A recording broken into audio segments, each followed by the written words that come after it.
My name is Isabella. I am 18 years old. I live in a small town in Italy. My family owns a bakery. I love baking bread and cakes. I also love flowers. I often walk in the garden behind my house. I am kind, curious, and I dream of adventure and love. I never thought my life would change so fast. One sunny morning, I went to the town square. People were talking, laughing, and selling their goods. Suddenly, I saw him. His name is Marco. He is 19. Our families have old disagreements. They never liked each other. We were not supposed to be friends, but when I saw his eyes, I felt something strange. My heart jumped. I could not look away. We started to talk. We spoke about simple things, the weather, flowers, the bread in my bakery. Soon we laughed together. I felt happy. Marco looked happy too. I did not know that this meeting would change my life forever. Every day we met in secret. Sometimes behind the bakery, sometimes near the river, sometimes in a hidden garden. We talked, laughed, and shared dreams. We dreamed about traveling together, seeing the world, and living a life full of love. Every moment with him felt magical. One evening, Marco gave me a small flower. He said, "This is for you." A flower for my love. I smiled.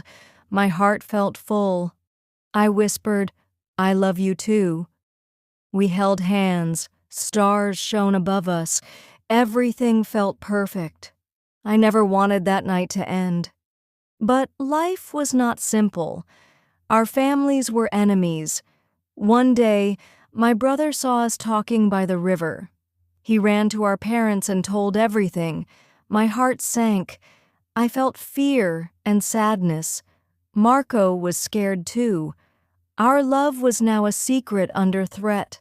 Our families forbade us from meeting. I cried alone in my room. I thought my heart would break. But I could not forget Marco. I wrote him letters. He wrote back. Each letter was full of love and longing.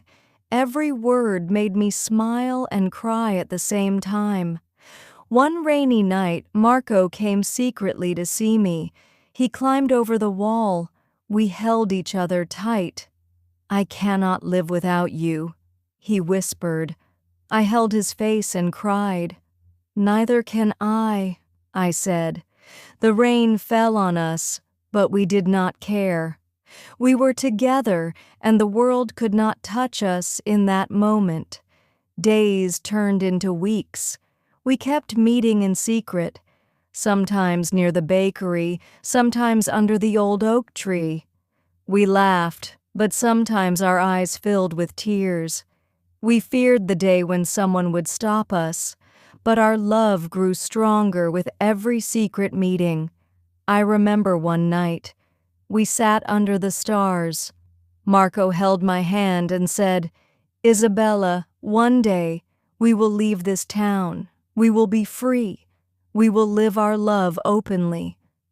I nodded and held back tears. I believed him, but my heart was heavy. Then came the day of the worst fight. My parents found Marco near our house. They yelled, they threatened. I ran to him. We hugged, but they pulled us apart. I cried all night. Marco stayed outside my window until sunrise. We whispered promises through the cold night. "I will wait for you," he said. "I will wait for you too," I replied. Months passed. We did not see each other openly. We wrote letters, left small gifts in secret places. Each day felt long and lonely. Sometimes I doubted we could ever be together. Sometimes I cried alone in the garden, holding a flower from Marco. Finally, the day came. Marco and I decided we could not wait any longer. Before sunrise, we packed small bags and ran away together.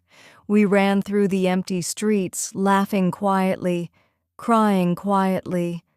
The birds began to sing. The sky turned pink and golden. I held Marco's hand tightly. We were free, but our hearts were heavy with the sadness of leaving our families. We traveled far. We found a small, cozy house near the sea. Flowers bloomed in the garden. I baked bread every morning. Marco worked in a small shop and planted flowers. We were happy together, but sometimes we remembered the town we left. Our hearts ached for the people we loved and the life we had to leave behind. Yet, our love grew stronger every day. Every morning, Marco kissed my hand and said, "We are together. That is all that matters." I smiled and held him close. I learned that love can conquer fear, anger, and distance. But love also brings sadness, longing, and sacrifice. Now I write letters to my family. I hope one day they will understand. I hope one day our families will forgive and let love heal the old wounds. Until that day, I live my life with Marco, with hope, joy, and dreams. I hold his hand and I feel safe. I love him with all my heart. And I know that love, even when it is hard and painful, is the most beautiful thing in the world. We lived near the sea for many months. Our small house was full of love, but our hearts were heavy. At night we sat near a candle and spoke about our families. Tears came to our eyes. I missed my mother and father. Marco missed his brothers and sisters. One night Marco said, "Isabel, we ran away to be free, but we cannot live forever without our families. My heart hurts every day." I held his hand and whispered, "I feel the same. Maybe it is time to return. Maybe they will forgive us." The next morning, we made a decision. We dressed in clean clothes. We took fresh bread and flowers. Then we walked back to our town. We felt afraid. Our hands were shaking, but we held them tightly together. When we arrived, people looked at us with surprise. They whispered, "They came back." We went first to my family's house. I knocked on the door. My mother opened it. Tears filled her eyes. I said softly, "Mother, I am home." She held me close. We cried together. My father came. His face was serious. I was afraid. But then he sighed and said, "Isabel, you are still my daughter. I missed you." I cried and said, "Father, I love Marco. I cannot live without him."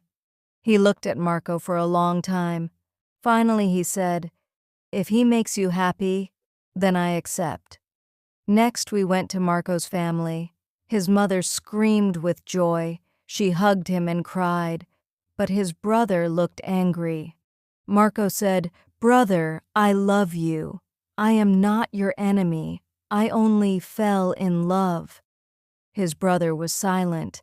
Then he sighed and said, "Maybe it is time to end the hate." That day our families spoke to each other for the first time in years. They cried, they argued, but then they calmed down.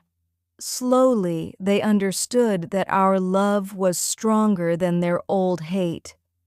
Weeks later, there was a small celebration. Both families sat at one table.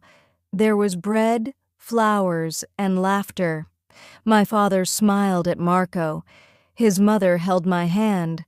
That day, I learned that forgiveness is possible even after years of pain. Now we live again in our town. We sometimes return to our house near the sea because it holds our memories. But now our families are with us.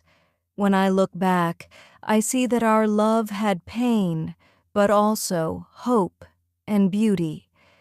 Every day Marco and I look at each other with gratitude. because our love saved not only two hearts, but also two families.